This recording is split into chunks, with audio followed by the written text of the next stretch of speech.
Kumar Singh, professor doctor Virendra Narayan Yadav, doctor Madan Mohan Jha ji, professor doctor Naval Kishore Yadav, Shri Afaq Ahmad ji का प्रश्न है।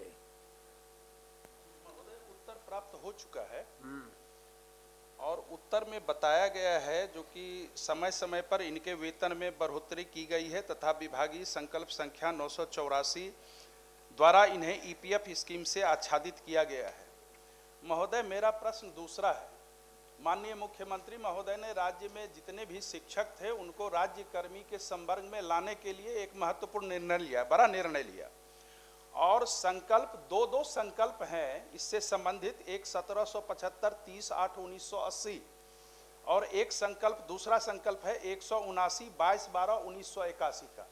उसमें कहा गया है राजकीयकृत एवं प्रोजेक्ट विद्यालय के शिक्षकों की भांति अल्पसंख्यक विद्यालय के शिक्षकों को भी, मदरसा और संस्कृत के शिक्षकों को भी उसी समान सभी सुविधाएं वित्तीय दी जाएंगी। लेकिन इसमें कहा गया है उत्तर में इस तरह का कोई निर्णय नहीं। आप राज्य कर्मी के लिए निर्णय, अगर आप राजकीयकृत विद्यालय में उस तरह का निर्णय ले रहे हैं मंत्री महोदय, तो आप वहां भी निर्णय लीजिएगा, चूंकि आपका संकल्प एग्जिस्ट कर रहा है अभी पहले वाला।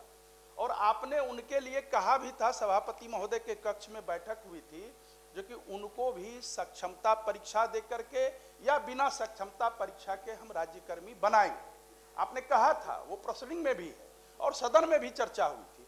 इसीलिए मुझे लगता है इस प्रश्न पर की पुनर्समीक्षा की जाए और वहाँ के शिक्षकों को भी प्रोजेक्ट विद्यालय, राजकीयकृत विद्यालय और राजकीय विद्यालय के शिक्षकों की भांति जो एक नीति अपनाई गई है उनको भी राज्यकर्मी के समकक्ष लाने के लिए जो भी करना हो ये करें। महोदय, आपने ही किया है, इसी राज्य में हुआ है।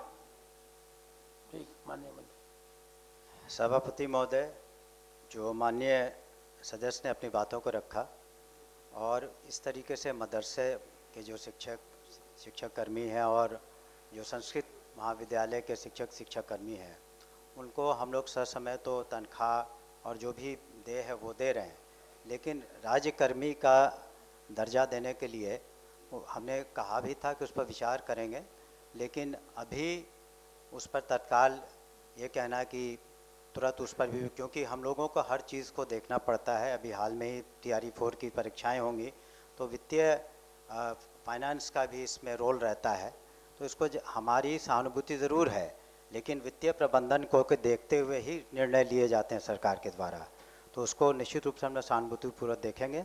लेकिन इससे जो वित्त विभाग है उससे भी विचार विमर्श करके जो उचित कार्रवाई होगी करेंगे।